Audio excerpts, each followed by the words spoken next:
Hello, good morning students. तो अभी तक आपने क्या देखा था?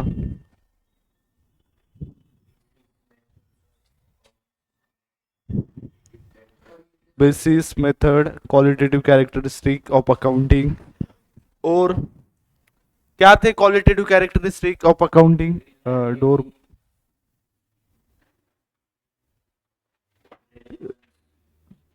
रिलेवेंट, रिलायबिलिटी, और रिलेवेंट, रिलायबिलिटी, रिलेवेंस, कंपेरेबिलिटी और अंडरस्टैंडेबिलिटी। ये फोर क्या थे? Qualitative characteristic of accounting information. Information किसे कहते हैं पता है तुम्हें? जानकारी, माहिती। इन्फॉर्मेशन ऍक्ट पण आहे आपल्या भारतात, माहिती ना? काय असतो? क्या है इन्फॉर्मेशन एक्ट? नहीं पता है, इट्स ओके। हाँ, तो इन्फॉर्मेशन एक्ट एक एक्ट है इंडिया में, इन्फॉर्मेशन एक्ट। उस हिसाब से 2005 में वो आरटीआई बोलते हैं उसको, हमने आरटीआई फाइल की है, right to information act. So अगर आपको किसी गवर्नमेंट डिपार्टमेंट से कुछ जानकारी चाहिए होगी तो आप क्या कर सकते हैं? आरटीआई फाइल कर सकते हैं।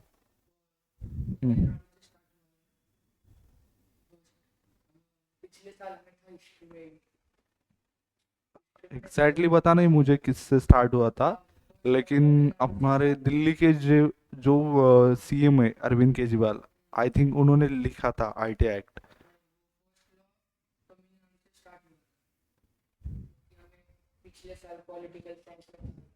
पॉलिटिकल साइंस में, राइट टू इंफॉर्मेशन।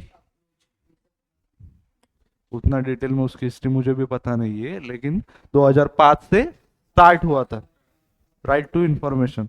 हाँ, तो मेन चीज हमारी इधर क्या थी? Accounting information. जैसे इंफॉर्मेशन यानी क्या होती है? जानकारी होती है। अकाउंटिंग इंफॉर्मेशन यानी क्या होनी चाहिए? अकाउंट की जानकारी। बेसिक चीज है, अकाउंट की जानकारी होनी चाहिए। सो क्या क्या जानकारी होनी चाहिए हमें क्वालिटेटिव कैरेक्टरिस्टिक के बारे में? एक तो रिलायबिलिटी होनी चाहिए, दूसरी रिलेवेंस होना चाहिए, अंडरस्टैंडेबिलिटी, कंपेरेबिलिटी। अगर एग्जाम में 4 मार्क के लिए क्वेश्चन आया तो आप लिख सकते हो। हाँ, इसमें क्या करने का, जो इंपॉर्टेंट वर्ड होते हैं, ऐसे नहीं कि पूरा तुम पैराग्राफ लिख दो, थोड़े थोड़े हेडिंग आपको मालूम होने चाहिए, सबसे बेसिक चीज। उसके बाद इसमें क्या दिया है? Reliability is describe as one of the two primary qualities. क्या बनाता है? यूजफुल बनाता है डिसीजन मेकिंग के लिए अकाउंटिंग इंफॉर्मेशन।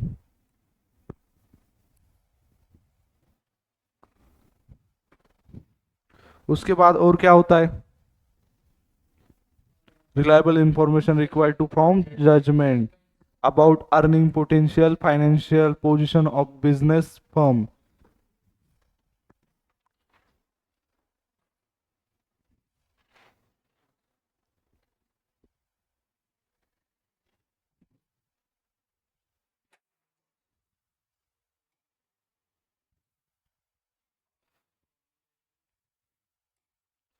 तो देखो और क्या है? reliability differ from item to item। Some item of the information presented in an annual report may be more reliable than other। Example वगैरह ऐसे लिखने का। उसके बाद relevance of accounting information. Relevant accounting information must be capable of indecision by helping user to form prediction about the outcome of past, present and future event to confirm or correct expectation। The accounting information related by the books of account and financial report must be। Must यानी क्या होता है पता है तुमको? जरूरी। मे यानी KIA तो भी चलेगा, मस्ट यानी करना ही पड़ेगा। सो बच्चों, अकाउंटिंग इंफॉर्मेशन कैसे होनी चाहिए? रिलेवेंस होना चाहिए, कुछ भी नहीं होना चाहिए वैसे। अभी समझो तुमको ये अकाउंट्स पढ़ रहे, बीच में एक फिजिक्स का ग्रेविटी बोल के चैप्टर डाल दिया, क्या लगेगा तुमको? क्या रिलेवेंस क्या है उसका? रिलेवेंस ही नहीं है कुछ है। लेकिन समझो आप कुछ चीज पढ़ रहे हो और पार्टनरशिप पढ़ रहे हो, समझो पार्टनर आगे आएगा 12th में, और पार्टनरशिप जो एक्ट है उसका रेफरेंस दिया है, वो रिलेवेंट है या इरेलेवेंट है उधर? रिलेवेंट है, क्योंकि पार्टनरशिप जो बेसिक होता है वो कहाँ से आता है? वो पार्टनरशिप एक्ट से आया है। अकाउंट्स कैसे बनाने, बाकी की चीज है।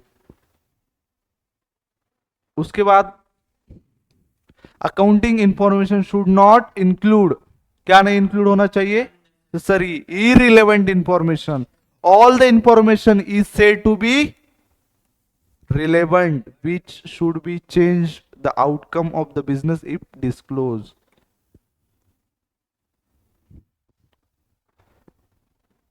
इस लाइन का मीनिंग पता चला तुमको? which should have changed the outcome of the business if disclosed. Example, all the useful and related information must find a place in the books of account, and the information must have timeliness, dedicative and feedback value. So बच्चों, इधर क्या दिया है? Which would have change the outcome of the business if disclose. अभी इधर जैसे relevance से समझो कोई केस चालू है कंपनी पे, अगर केस में कंपनी हार जाए तो कंपनी को बहुत बड़ा अमाउंट पे करना पड़ेगा। अभी ये चीज अगर डिस्क्लोज होगी तो आपके डिसीजन मेकिंग पे फर्क पड़ेगा या नहीं पड़ेगा? अभी आपको क्लास में एडमिशन देते हो ऐसे बोला डिस्क्रिप्शन में, मैं अगर 2 महीने बाद अकाउंट के लिए आपको दूसरे टीचर आएंगे, आपके डिसीजन मेकिंग में फर्क पड़ेगा या नहीं पड़ेगा? क्यों पड़ेगा? हाँ,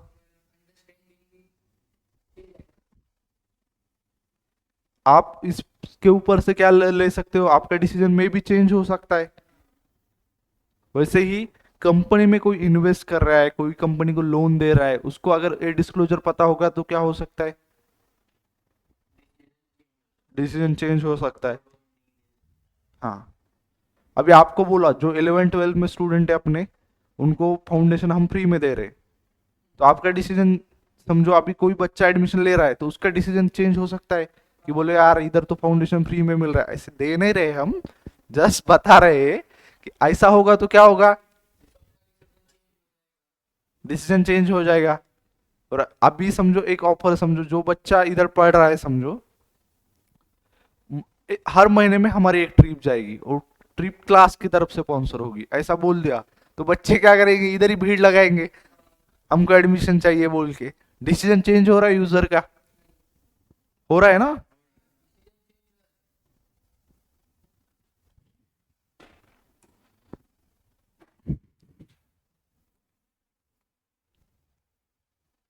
सो अभी क्या दिया है?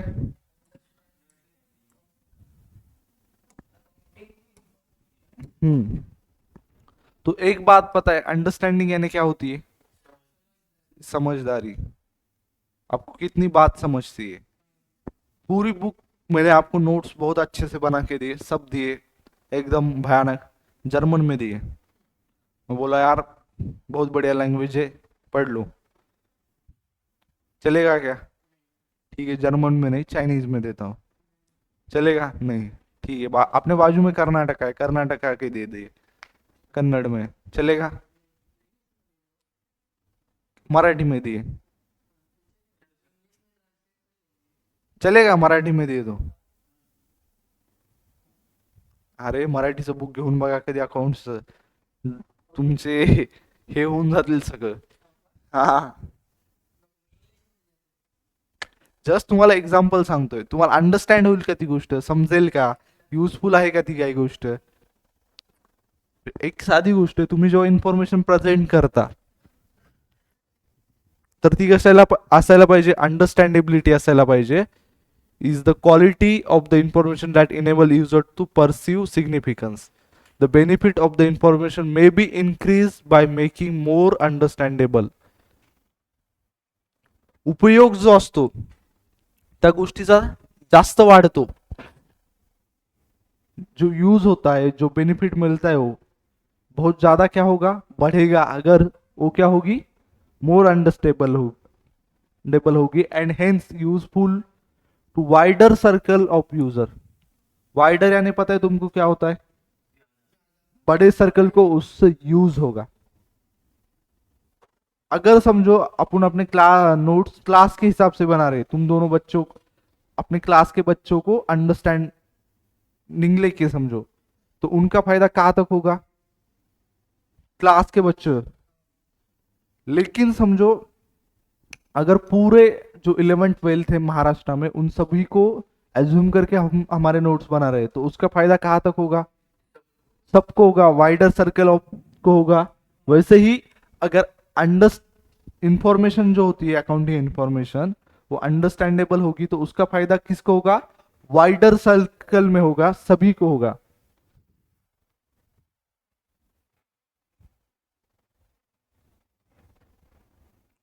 प्रेजेंटेड डाटा कैसा होना चाहिए? अंडरस्टैंडेबल होना चाहिए।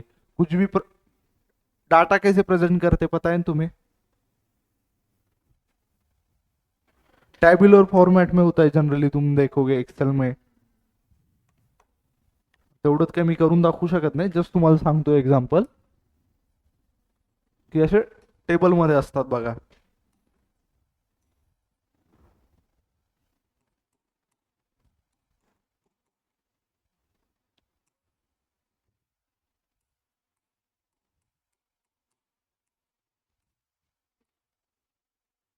आणि तुम्ही आपलं जर बुक्स बघितलं, थोडस समोर हे घ्या.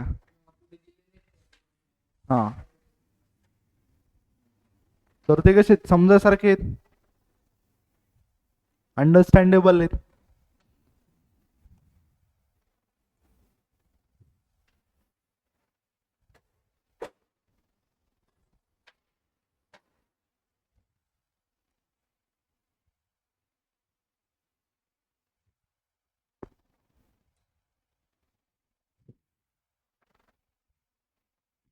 तो पुढचा पॉइंट काय आपल्याला?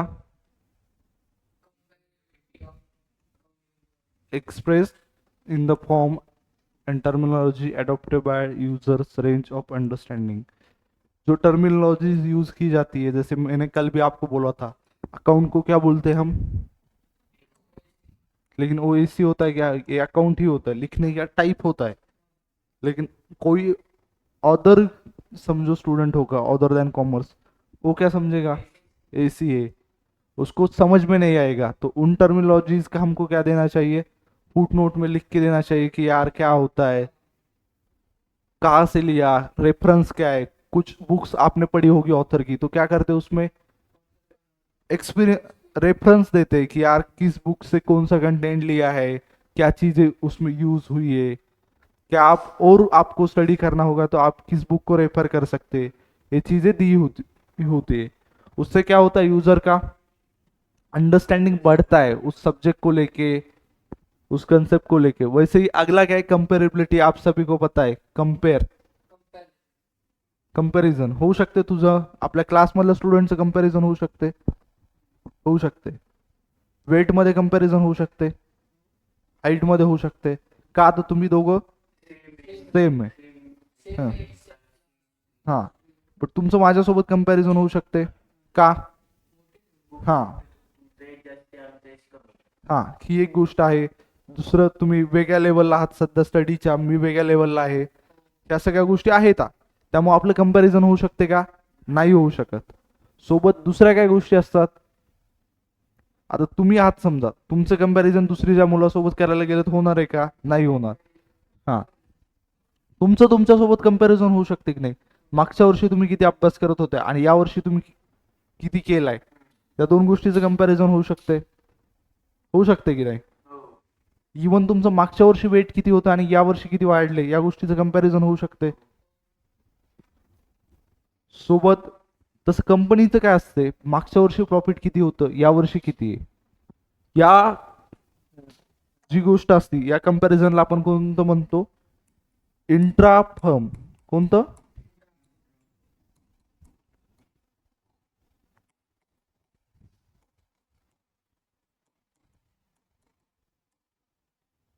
एक कंपनी आहे एबीसी लिमिटेड.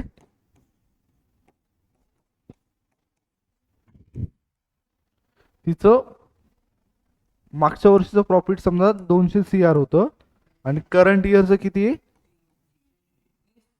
30 CR, दोनों से कंपैरिजन हो सकते। एक फर्म के अंदर खुद का कंपैरिजन हो सकता है, और साथ में समझो एक कंपनी है दूसरी, DEF लिमिटेड, इसका प्रॉफिट समझो 300 CR है। सेम इंडस्ट्री में कंपैरिजन हो सकता है, हो सकता है कि नहीं? सो इस कंपैरिजन को कौन सा कंपैरिजन बोलते हैं, इन दोनों का जो किया? इंटर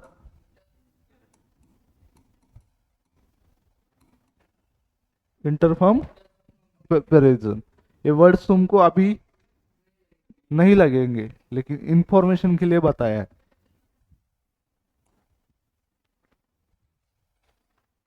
इधर जैसे आपको दिया है बिटवीन टू फर्म्स और between period in a single firm, जो पहले हमने जो बाद में कंपैरिजन किया था वो क्या था? बिटवीन टू फर्म था।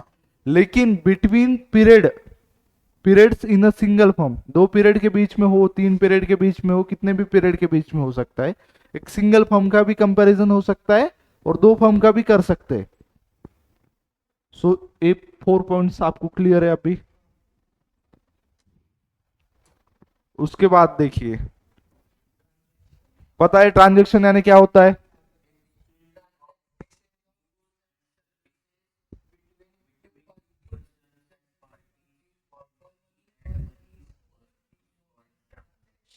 हम्म exchange of goods and service between two person or parties for money or money is worth is known as transaction।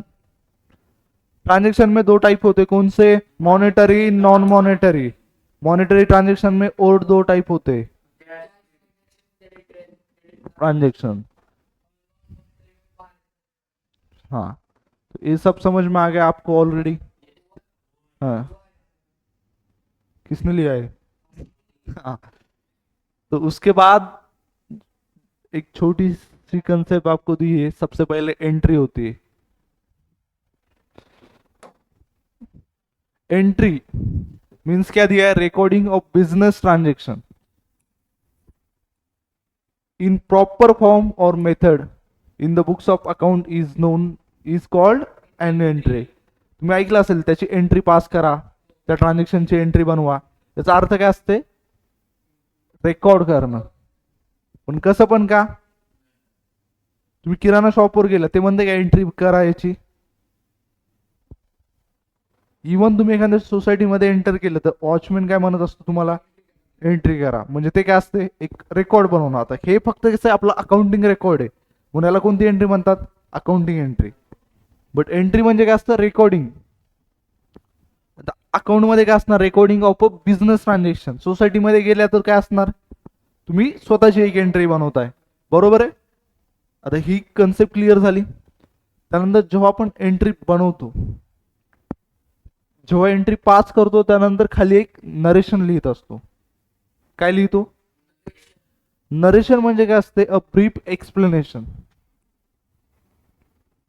of the business transaction for which an entry is passed is called narration। It is always given in the brackets below the journal entry and it is useful usually start with word being or for। लेकिन generally being से ही start होता है, तो तुमको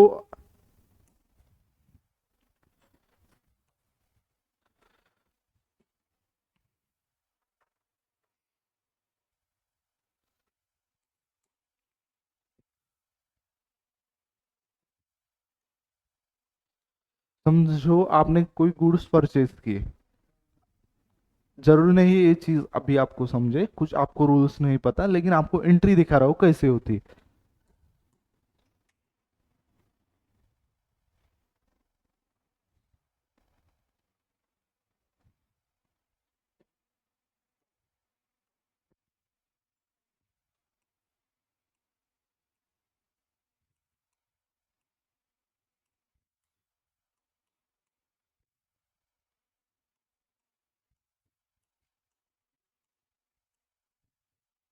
समझे ये चीज जरूरी नहीं है, और समझेगा भी,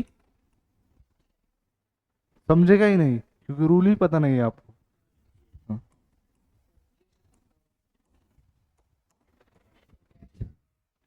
और बहुत दिन नहीं लगने वाले, अभी 1-2 महीने में ही आपको बहुत सारी एंट्रीज पास करनी है।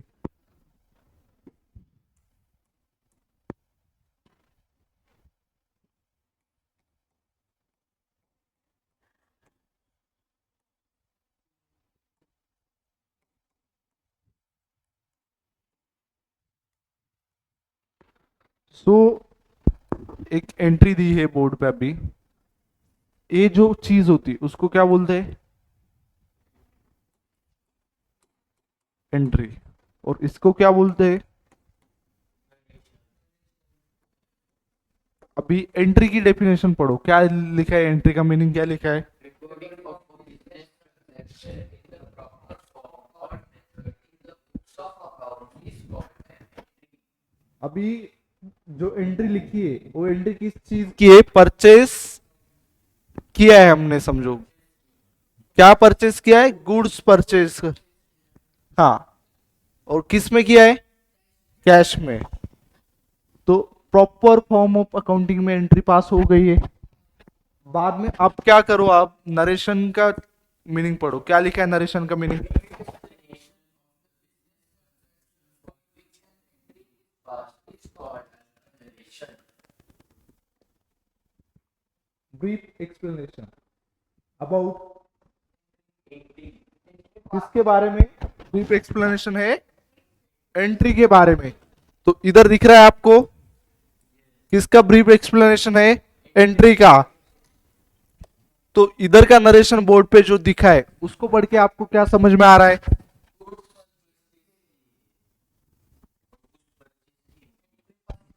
ऊपर समझो किसने एंट्री खाली लिखी होती तो तुमको समझ में आता क्या परचेज किया है। और आगे पढ़ो, और कुछ दिया है।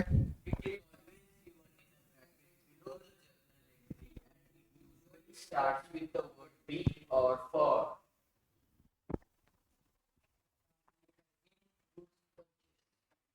तो नॉर्मली उधर दिया भी होगा फॉर, लेकिन जो मैंने अभी तक देखी है एंट्रीज उसमें बिंग ही यूज करते, फॉर भी कर सकते हैं लेकिन नॉर्मली बिंग करते। कस्टम में वैसा, कस्टम यानी पद्धत, बरोबर आहे।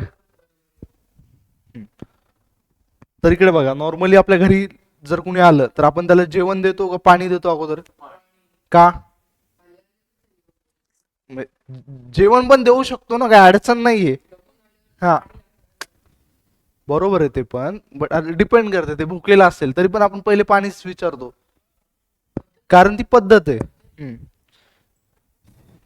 तर इकडे बघा, हे क्लिअर झालं तुम्हाला एंट्री काय असते, नरेशन काय आहे, क्लिअर। त्याच्यानंतर गुड्स, आता ही गोष्ट तुम्हाला माहित नाही असं होऊ शकते का? का? इतके वेळा आपण गुड्स हा शब्द यूज केला आजपर्यंत, बरोबर है। सो गुड्स क्या होता है? The term goods refer to merchandise, commodities, article, things which a trader trades. हा महत्वाचा शब्द आहे, काय? ट्रेड्स म्हणजे काय असते सांग, कारण तो लॉजिक खूप भारी चालते, सांग। एखाद्या होलसेलर कडून एखाद्या व्यक्तीने माल घेतला, पुढं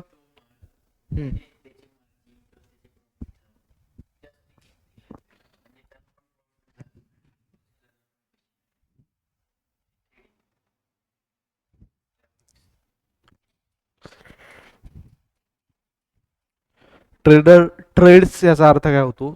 तू त्या गोष्टीमध्ये डील करतो। तुम्ही जर एखाद्या इलेक्ट्रॉनिक शॉप मध्ये गेल्या, तिथं त्यांना म्हणले सर तुम्ही या रजिस्टर मध्ये एंट्री करता, तर रजिस्टर मला खूप आवडलं, किंवा तुमची जी बिल बुक आहे खूप स्वीट आहे सर, सो प्लीज मी घेऊ का, मी परचेस करतो, ते काय बोलणार? सर दरवाजा तिथून आहे, बरोबर आहे ना। तुम्ही झेरॉक्सच्या शॉपवर गेला, तुम्ही म्हणला सर तुमचं जे मॉनिटर आहे खूप छान आहे, याच्यातून खूप चांगले झेरॉक्स निघतात, सो प्लीज मला देता का? ते काय म्हणणार, नाही भेटत किंवा नाही विकत त्या गोष्टी. का नाही विकत? कारण ते त्यामध्ये ट्रेड नाही करत. काय नाही करत? ट्रेड नाही करत. समजलं? गुड्स ही टर्म काय असते? गुड्स, आता आपण जे इथं क्लासमध्ये देतो गुड्स देतो का आपण क्लासमध्ये? काय सर्व्हिस देतो. डॉक्टर काय गुड्स देतात? Lawyer service. सो गुड्स कोणाकडून भेटू शकतात तुम्हाला? मेडिकल, किराणा, झेरॉक्स, हॉटेल, बरोबर.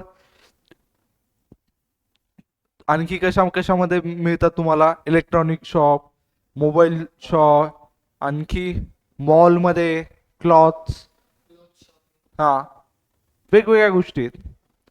पण काय विकलं जाते? ज्यात ते ट्रेड करतात, बरोबर आहे. तुम्ही झेरॉक्स वाल्याला त्याचं कम्प्युटर नाही मागू शकत. इलेक्ट्रॉनिक शॉप वाल्याला त्याचं म्हणजे परचेस बुक मागू शकत नाही, सॉरी सेल्स बुक नाही मागू शकत. डीमार्ट मध्ये गेला तुम्ही, बरोबर, त्यांचे रॅक नाही मागू शकत. डिपेंड करते कुठं तुम्ही काय मागायला पाहिजे. आणि आपण मागत असतो का अशा गोष्टी? किराणा शॉपला तुम्ही गेला, तुम्ही ती वेटची मशीन मागता का? का नाही मागत? ट्रेड नाही करत. आणि ही गोष्ट तुम्हाला माहिती आहे. सो गुड्स म्हणजे काय असते? ज्या गोष्टीत ट्रेड करू शकतो. ते काय असू शकते? मर्चंडाईज असू शकते, कमोडिटीज असू शकतात, आर्टिकल असू शकतात, or things which trader trades. तुम्ही जर समजा ज्वेलरी शॉप मध्ये गेलात तर तुम्ही काय मागता? ज्वेलरी. पण तीच ज्वेलरी तुम्ही एखाद्या मॉलमध्ये जाऊन त्या ओनरला मागू शकता का? सर खूप चांगली ज्वेलरी आहे तुमच्याकडे, द्या आम्हाला. नाही मागू शकत, बरोबर. रेस्टॉरंट मध्ये गेल्यावर आपण टेबल आणि चेअर नाही विकत घेत त्यांच्याकडून. का नाही घेत? फूड्स घेतो, कारण आपल्याला माहिती आहे फूड विकतात ते. त्यानंतर पुढचं काय दिलंय? धीस आर परचेस और manufacture for the purpose of sale. तर ते काय असू शकतात? एक तर परचेस करू शकतात किंवा मॅन्युफॅक्चर कशासाठी? Purpose of sale, to earn profit. सगळ्यात पहिला बेसिक कॉमर्स मध्ये, जर कॉमर्स म्हणजे बिझनेस, बिझनेसचा बेसिक मोटिव्ह काय असतो? To earn profit. कसंही करून फायदा मिळवायचा असं नसते, एक व्यवस्थित लिगली मार्गाने ज्याला मिळवायचा आहे. पण बेसिक मोटिव्ह काय असतो? आपला बिझनेस जास्तीत जास्त प्रॉफिटेबल असला पाहिजे. म्हणून लोक काय करतात? मॅन्युफॅक्चरिंग करतात. आणि होलसेलर जे असतात, जे मॅन्युफॅक्चर करून माल करतात, विकत घेतात, म्हणजे ते काय करतात? परचेस करून परत सेल करतात. मॅन्युफॅक्चर काय करतो? स्वतः माल बनवतो आणि विकतो. सो ह्या गोष्टी तुम्हाला, त्यानंतर काही एक्झाम्पल लिहिलेत. आता ही एक्झाम्पल तुम्हाला इझिली समजतील. काय? त्यानंतर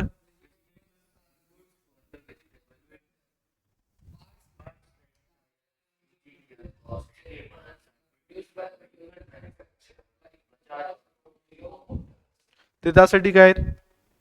गुड्स आहेत. बजाज ऑटोमोबाईलच्या शोरूम मध्ये तुम्ही गेल्या तर काय मागणार?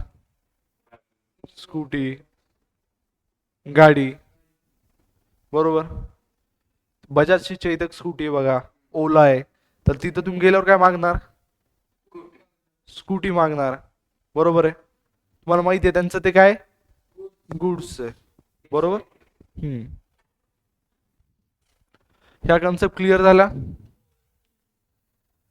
त्यानंतर पुढे कन्सेप्ट दिली अँड ड्रॉइंग्स. सो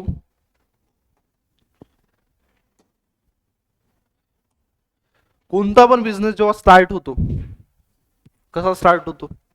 एक एअर असती, त्यात एक बिझनेस स्टार्ट होतो. असं असते का? हवेत बिझनेस स्टार्ट होतो. कशावर होतो? जमिनीवर. वा. आणखी काय लागते बिझनेस स्टार्ट करायला? पैसे लागतात. पैशाला इंग्लिश मध्ये काय म्हणतात? मनी. मनी.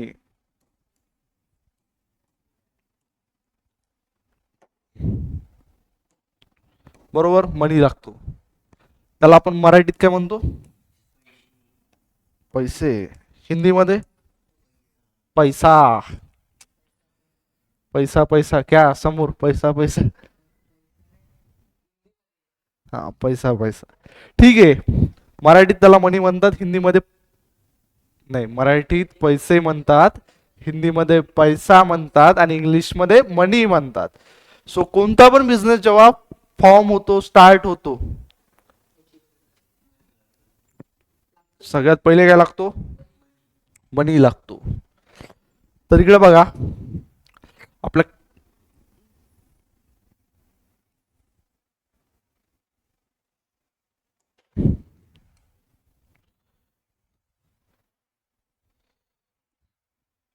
इथे एक व्यक्ती आहे. आला ना, व्यवस्थित दिसतोय. इतके दिवस काय दिसायचं तुम्हाला?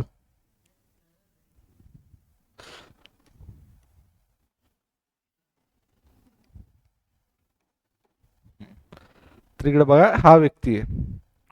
आयुष्यामध्ये खूप काहीतरी मोठा बिझनेस करावा असा विचार त्याने केला.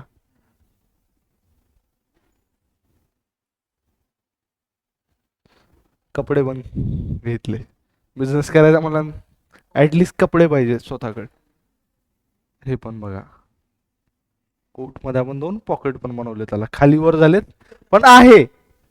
व्यक्ती आहे, बिझनेस करायची इच्छा आहे, मनात जोश आहे, सगळ्या गोष्टी आहेत, पण पैसेच नाही आहेत. कसं होणार? बिझनेस स्टार्ट नाही होणार. बट भाऊ आपला म्हणला, हमारे पास एक पुरानी हवेली है, तिथंच बिझनेस स्टार्ट करूया, काहीतरी करूया म्हणले. काही असू शकते बिझनेस, रेंटवर देऊया ती, ते पण बिझनेस आहे. तर सगळ्यात महत्वाची गोष्ट, कोणता बिझनेस स्टार्ट करताना सगळ्यात पहिले काय पाहिजे? पैसे पाहिजे. सो या व्यक्तीचं नाव काय ठेवूया तुम्ही सांगा? ठीक आहे. आता एवढं स्टुडंटच्या डिमांडवर याचं नाव परत काय होतंय? सीलाल. जेठालालचा भाऊ नाहीये, हा वेगळा व्यक्ती आहे. राजस्थान मधून नाहीये हा, हा गुजरात मधून आहे. ठीक आहे. नागालँड. तर इकडे बघा, हा बन्सीलाल नावाचा व्यक्ती आहे, ज्याला काय करायचंय? बिझनेस स्टार्ट करायचा आहे स्वतःचा. सो तो काय करतोय?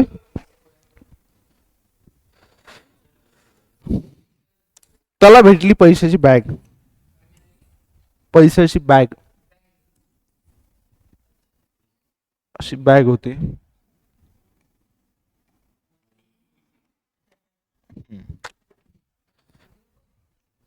समजा 50 लाख रुपये होते, तुम्हाला पण भेटू शकते.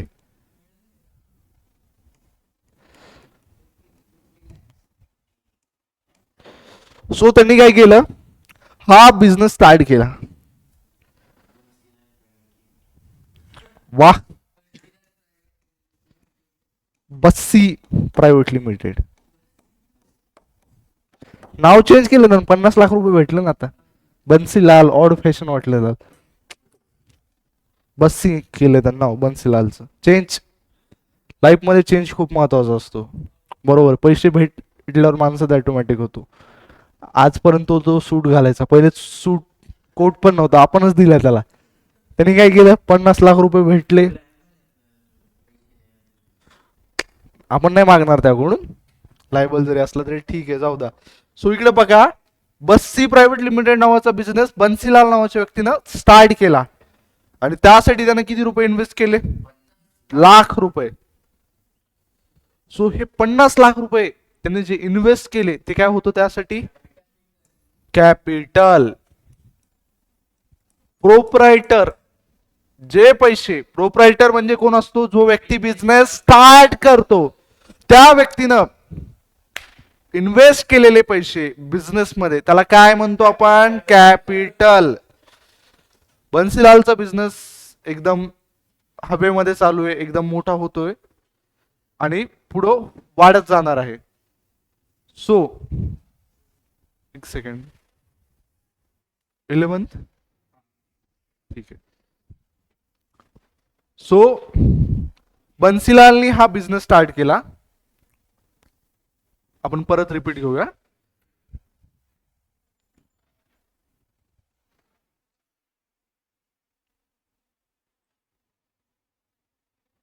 सो बच्चों, यहां तक हम देख रहे थे बंसीलाल नाम का एक पर्सन था, उसने बस्सी प्राइवेट लिमिटेड नाम की कंपनी चालू कर दी और उसमें उसको क्या लगा, पैसे इन्वेस्ट करने की जरूरत पड़ी. अभी जो बंसीलाल था इसने समझो एक प्रॉपर्टी रेंट पे ली होगी तो उसका वो रेंट पे करता है, लेकिन समझो ये प्रॉपर्टी बंसीलाल के चाचा की थी. चाचा बोला यार रहने दे, क्या तू अपना भतीजा, और बंसीलाल बोला यार चाचा कब काम आएगा, इस वक्त में नहीं तो कब काम में आएगा, अभी तो बिजनेस स्टार्ट किया है, बहुत खर्चे. बोला रहने दे, तू अपने बेटे जैसा है. क्यों, पहले गरीब था तब उसका कोई नहीं था, लेकिन जब उसके पास पैसे आ गए वो बेटा हो गया. चाचा बोला ठीक है रहने दे, अपनी प्रॉपर्टी है, तू बिजनेस चालू कर दे, खुद का ही बिजनेस है, रेंट वेंट का कुछ नहीं. अभी बंसीलाल ने 50 लाख रुपए बिजनेस में डाले. उसके बाद उसके जो चाचा की प्रॉपर्टी थी, एंटीना इमारत बोलते हैं उसको, एंटीलिया अंबानी की, हे एंटीना, हाँ एंटीलिया नहीं, बंसीलाल की प्रॉपर्टी ना, अंबानीची नाही आहे. 4 मजली इमारत. सो बाळांनो इथे लक्षात घ्या, ही जी प्रॉपर्टी त्याने बिझनेस मध्ये आणली ते सुद्धा काय कॅपिटल आहे. कॅपिटल पैशाच्या फॉर्म मध्ये सुद्धा असू शकते, गुड्सच्या फॉर्म मध्ये पण असू शकते, प्रॉपर्टी कशाच्या पण फॉर्म मध्ये असू शकते. जी गोष्ट आपण बिझनेस मध्ये इन्व्हेस्ट करतो, आता तुम्ही म्हणसाल बिल्डिंग धरून कशी इन्व्हेस्ट करणार, बिल्डिंग तिथल्या तिथंच असते. बिझनेस मध्ये आणतो याचा अर्थ बुक्स मध्ये आणत असतो, हा रेकॉर्ड मध्ये. सो एवढ्या गोष्टी क्लिअर आहेत तुम्हाला. बन्सीलालचा बिझनेस एकदम हवेमध्ये चालू नाहीये, रिअल मध्ये प्रॉफिट कमवतोय. आज बन्सीलालचा काय झाला, बस्सी भाई झाला. सो पुढे काय झालं, पुढच्या आयुष्यामध्ये तुम्ही बघू शकता बन्सीलालची लाईफ चेंज झाली, बस्सी झाला तो. आता भाऊकडे काय, खूप मोठी कंपनी आहे, खूप कंपन्या वाढत आहेत, दिवसांदिवस प्रॉफिट होतंय, खूप एकदम. नंतर करूया आपण हरियाला पार्टनर. सध्या हा सो सध्या एवढं तुम्हाला समजलं, बस्सी जो आहे बन्सीलालचा झालेला, तो त्या व्यक्तीचं काय आहे, प्रॉफिट एकदम बिझनेस प्रॉफिट मध्ये चालू आहे सगळे. बट अचानक काय झालं, बस्सीला वाटलं यार बिझनेस तर एवढा चाललाय, पण काय आपलं काय, आपल्याला काहीतरी पैसे पाहिजे, लग्न करायचं. ठीक आहे, बस्सीला लस्सी नावाची एक मुलगी भेटली. क्या मिली, एक लड़की मिली लस्सी नाम की. उसके साथ उसको क्या करना था, शादी, मैरिज. आता पहिल्यासारखा बन्सीलाल नाहीये गावाकडचा, बस्सी भाई है. उसकी शादी बोले तो क्या होना चाहिए, माहौल धूम धड़ाका, क्रूज. कोणासारखी, हार्दिक पांड्या, म्हणजे 6 महिन्यात परत डिवोर्स. हा तर इकडे लक्ष द्या, बस्सीला लस्सी सोबत शादी करायची, मॅरेज करायचं. सो त्यासाठी काय लागणार, पैसे. भाऊनी काय केले, ते पैसे कुठून आणले, बिझनेस मधून आणले, बरोबर आहे. बिझनेस मधून पैसे काय केले त्यांनी, विड्रॉ केले. कसे करणार, असे काढता येतील का, विड्रॉ करावं लागतं. तर पैसे काय केले, विड्रॉ केले. बट भाऊचं जे बिझनेस होता माहिती आहे तुम्हाला कशाचा होता, क्लॉथचाच बिझनेस होता. आता समजा लस्सीला जर कधी कपडे घ्यायचे, ते काय म्हणणार, नाही नाही स्वतःचाच बिझनेस आहे, स्वतःच्या बिझनेस मधून घेणार. सो जो प्रोपरायटर असतो, जो ओनर असतो, जो बिझनेस मधून पैसे म्हणजे मनी किंवा गुड्स जे विड्रॉ करतो, विड्रॉ म्हणजे काढून घेणे, बँकेतून तुम्ही काय करता, पैसे विड्रॉ करतो. तसंच या बिझनेस मधून जेव्हा बस्सी असू द्या किंवा लस्सी असू द्या, दोन्ही कन्सिडर एकच. लग्नानंतर दोन वेगळे व्यक्ती कन्सिडर नाही केले जातात, दोन्ही एकच झाले. ते असं पकडा. तर यांनी जे पैसे काढले, विड्रॉ केले, त्याला आपण काय म्हणतो? ड्रॉइंग म्हणतो. आता लगेच तुला जर अगोदर विचारलं असतं ड्रॉइंगचा अर्थ काय, तू काय म्हणला असता? चित्र काढ तिथं. बा समजलं? रिलॅक्स. सगळ्यात पहिले काही येत नाही त्यात काही प्रॉब्लेम नाही, आपण नवीनच सब्जेक्ट शिकतोय. एवढं समजलं? So back to books. काय दिलं आपल्याला? कॅपिटल आणि ड्रॉइंग. सगळ्यात पहिले the total amount invested into business by owner. काय? Total amount by owner is called. त्यानंतर पुढचं काय? Excess of asset. काय?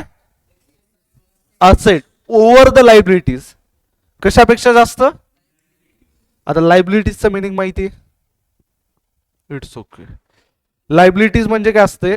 आपण समजा एखाद्या व्यक्तीकडून पैसे घेतले किंवा देणं आहे. आता बिझनेस काय करतात? खूप गोष्टीला लायबल असतो. कोणत्या गोष्टीला लायबल असतो बिझनेस? आता बिझनेस चालू केला कोण? आपल्या बस्सी भाईनं 50 लाख स्वतःचे होते, काकाकडून दुसरे 20 लाख रुपये घेतले.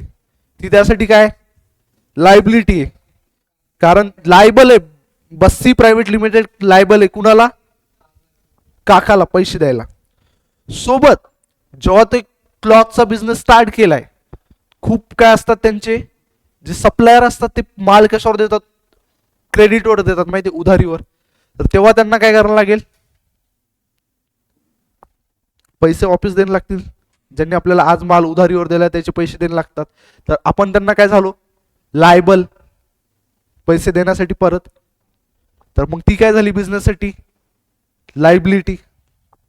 समजलं? तर इकडे बघा, एक्सेस ऑफ असेट. असेट म्हणजे आपली स्वतःची प्रॉपर्टी. एवढंच सध्या लक्षात घ्या. ओव्हर द लायबिलिटीज म्हणजे आपल्या प्रॉपर्टीपेक्षा आपल्याला देणं काय जास्त आहे. समजा एक्सेस ऑफ असेट, आपली प्रॉपर्टी आपल्या जे पैसे द्यायचे त्याच्यापेक्षा जी जास्त असते त्याला काय म्हणतो आपण? म्हणजे इकडे बघा,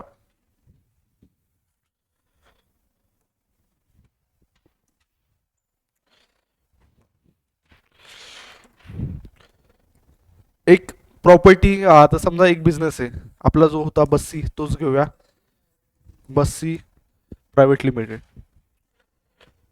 तर याचे स्वतःचे पैसे किती होते?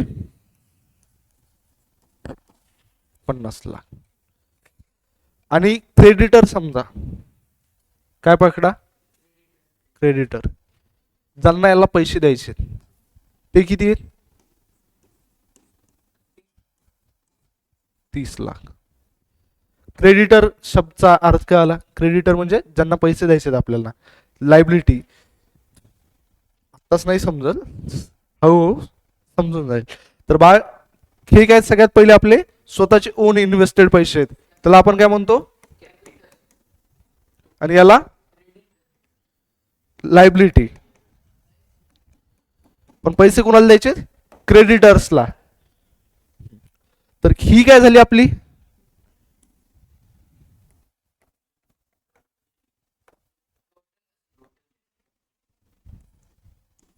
किती? तर डेफिनेशन वाचा, काय दिली होती? Total asset over liability is.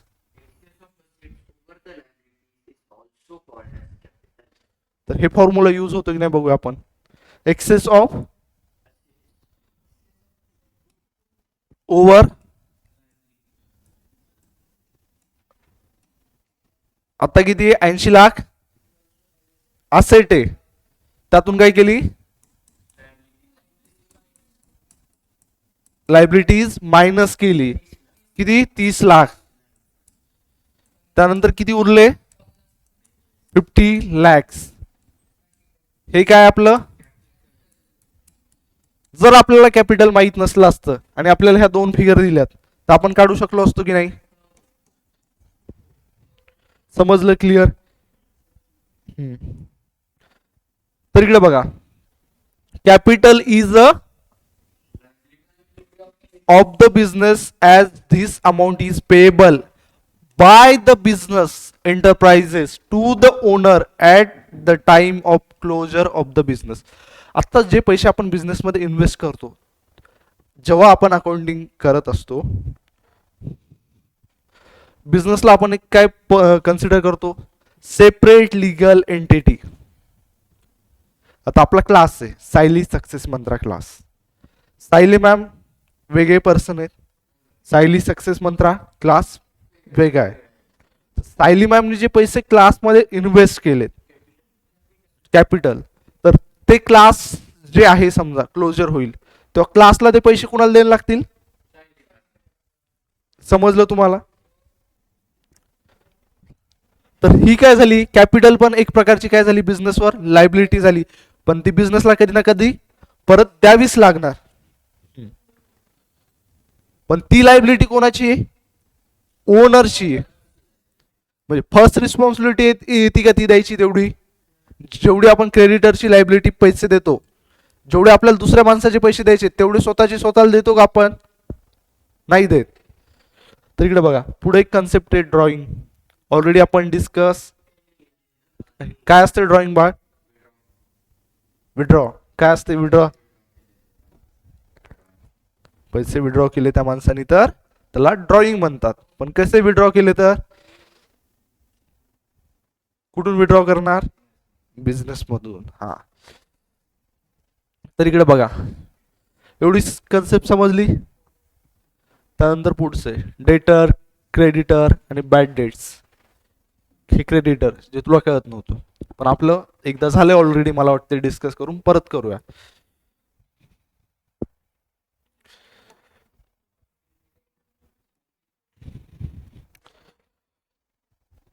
डेटर क्रेडिटर माणूस पण असू शकते, कंपनी पण असू शकते, एखादी बँक पण असू शकते, कोणी पण असू शकते. सगळ्यात पहिले घेऊया आपली सगळ्यात फेवरेट बँक कोणती असती? SBI. माहिती आहे, स्टेट बँक ऑफ इंडिया. आणि सगळ्यात लॉयल कस्टमर आपल्या देशातले कोणते? विजू भाऊ, विठ्ठल भाऊ माल्या. बँकेचे कपडे काढायला निघालेत ते. विजय माल्या.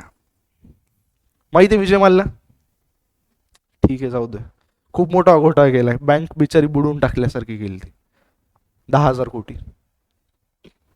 ऐकले पण नसतील तेवढे, त्याने घेऊन गायब झाले. सो विजय माल्या बँकेचा खूप इमानदार कस्टमर आहे असं त्याला वाटतं. बँकेकडून काय केले? पैसे घेतले. बँकेने पैसे त्याला क्रेडिटवर दिले. म्हणजे बँकेसाठी विजय माल्या कोण आहे? नाही, बँकेसाठी, बँकेच्या नजरेतून विजय माल्या काय? डेटर आहे, कारण त्याला आपण पैसे डेटवर दिले. डेटर.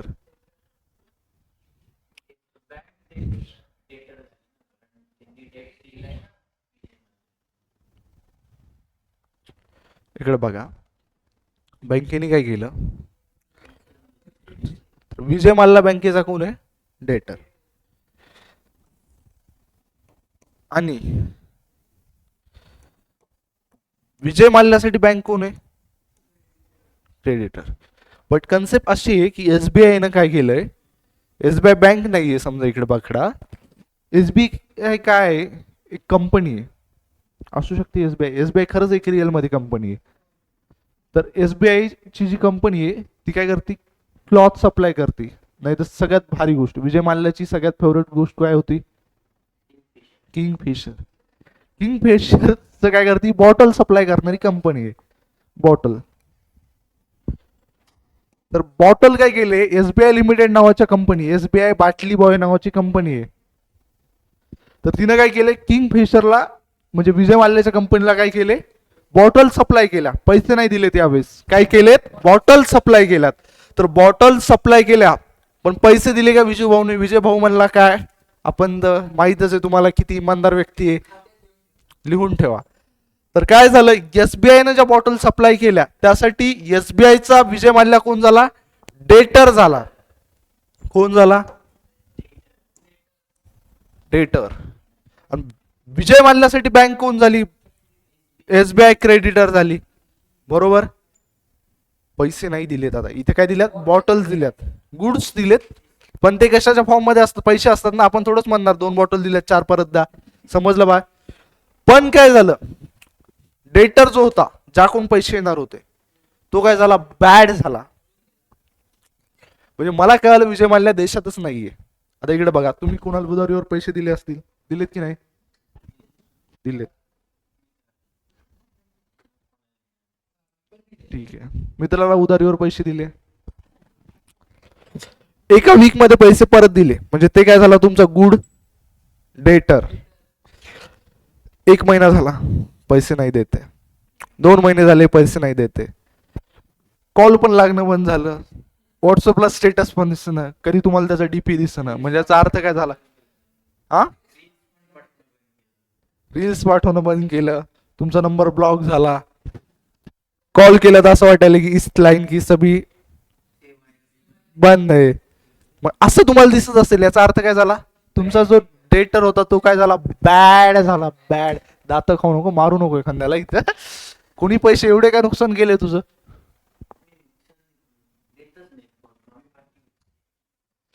आपण काय करूया, आपल्या क्लासमध्ये एक पुढे इन फ्युचर वसुली टीम तयार करूया, की ज्यांचे पैसे बॅड झाले ते आपण काय करूया, रिकव्हर करून देऊया.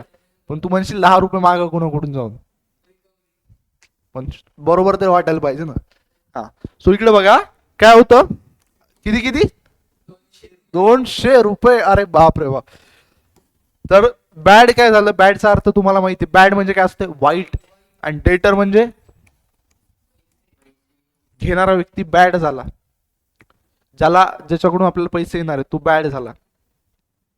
एखादा स्टुडंट आपल्या क्लासला ऍडमिशन केलं, 2000 रुपये फीस भरली आणि नंतर कॉमर्स सोडून गेला, याचा अर्थ काय झाला, तो बॅड झाला, काय परत वापस यायचे चान्सेस नाहीयेत. हा, सो वाचा काय दिलं इथं, read. getting goods or credit is not data is a person who owes money to the owes money to business. And creditor, pay for getting goods or services or credit is known as creditor. A creditor is a person to whom business owes money. bad debts, An irrecoverable amount from debtor is known as bad debts. It is a revenue loss to the business. Irrecoverable amount म्हणजे काय, जे पैसे recover नाही होणार. त्यानंतर पुढचं काय, it is revenue loss to the business. म्हणजे काय, पैसे येणार होते पण लॉस झाला इनडायरेक्टली, तर ते असतात बॅड डेट्स.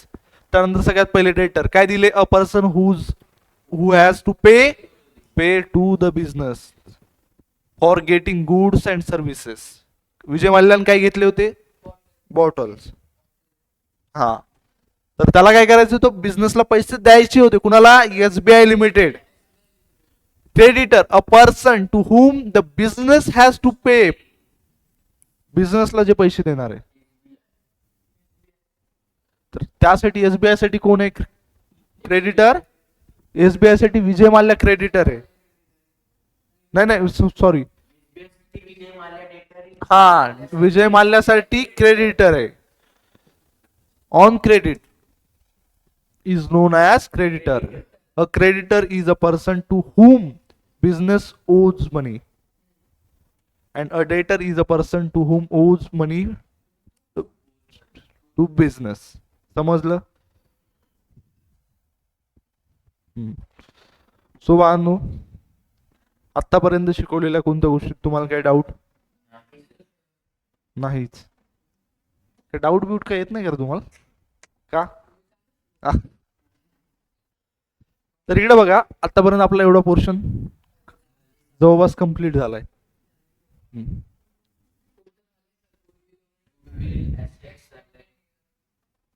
हा ते पण झालंय.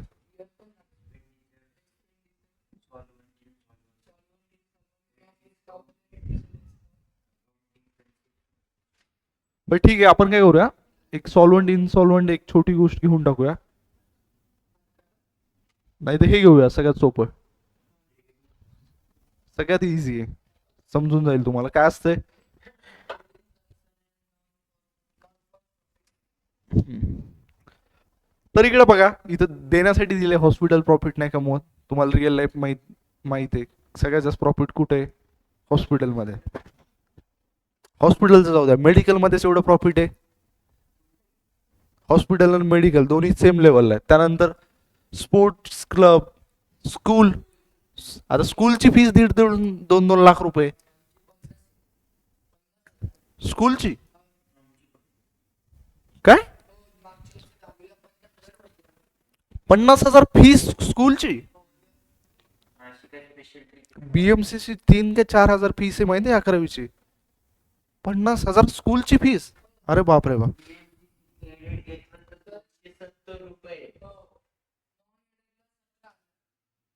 270 नाही रे, 3,000 का 3,500. अरे बीएमसीसी एडेडलाच होतो बा मी. असे 200 मे बी. मग तुम्ही ते काय ते Kota, in house Kota.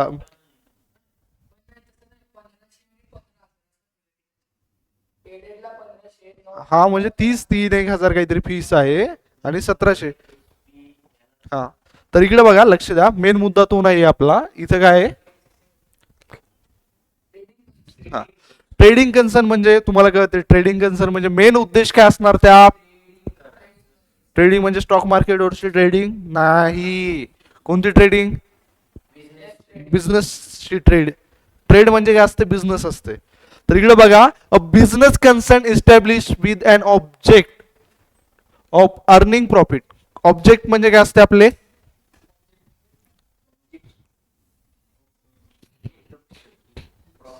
Target.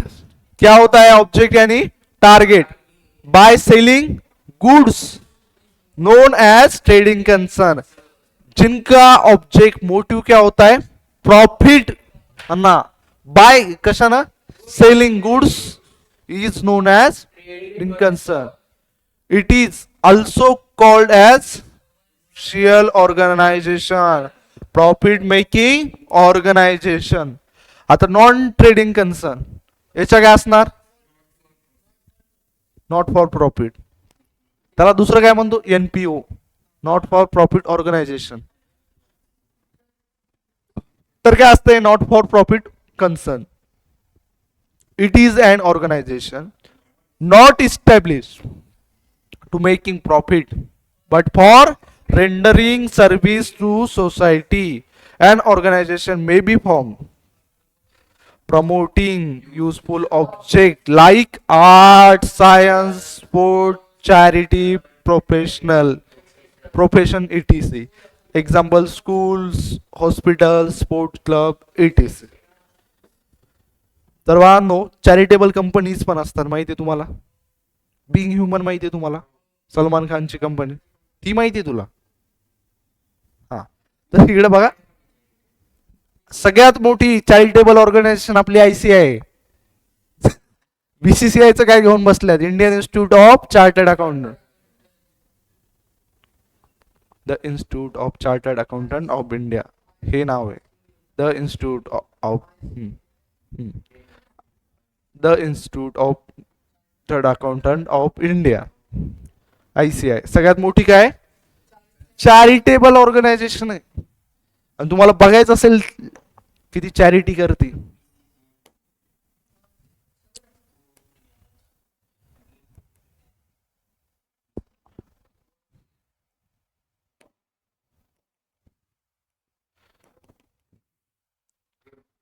काय बोलले?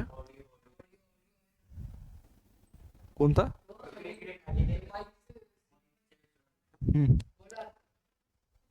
आयसीआय प्रॉफिट येईल का?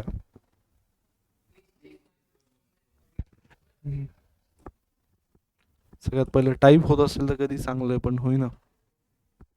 ठीक आहे, जाऊ द्या, नंतर बघूया आपण. क्लास नंतर मोबाईलवर बघूया.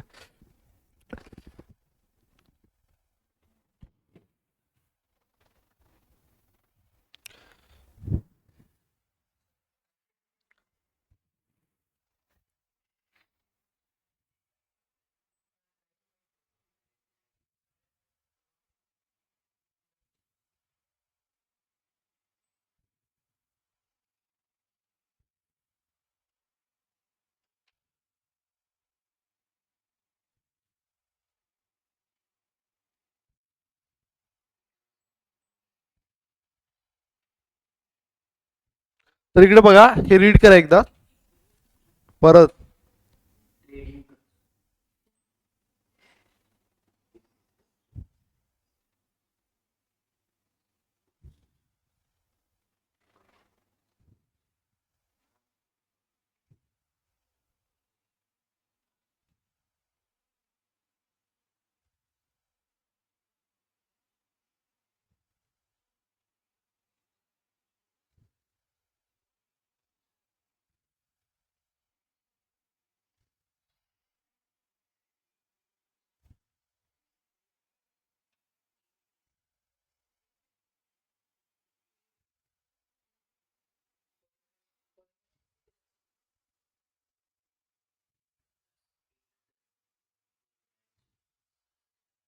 ठीक आहे, उद्या आपण बघूया. पण एवढं समजलं तुम्हाला प्रॉफिट कन्सर्न काय असते, नॉट फॉर प्रॉफिट ऑर्गनायझेशन काय आहे. Not for profit concern clear झालं. स्कूल, कॉलेज, हॉस्पिटल नावासाठी काय, चॅरिटेबल. का, तर दाखवायसाठी. ICI,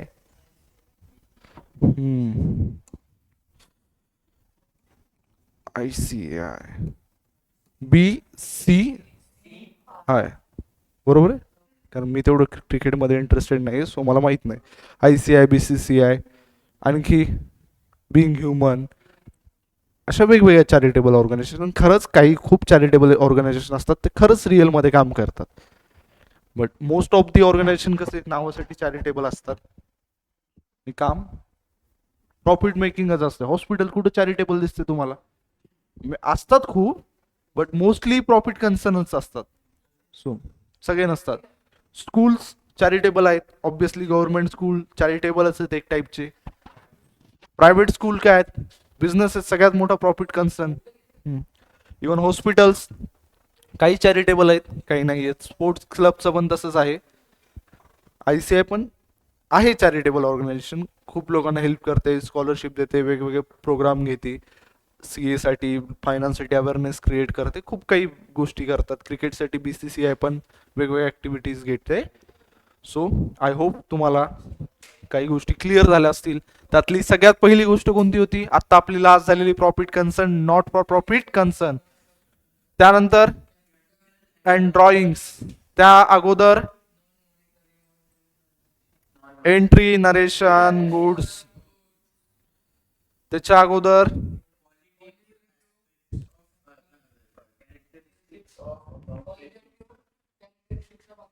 information. कोणते ते,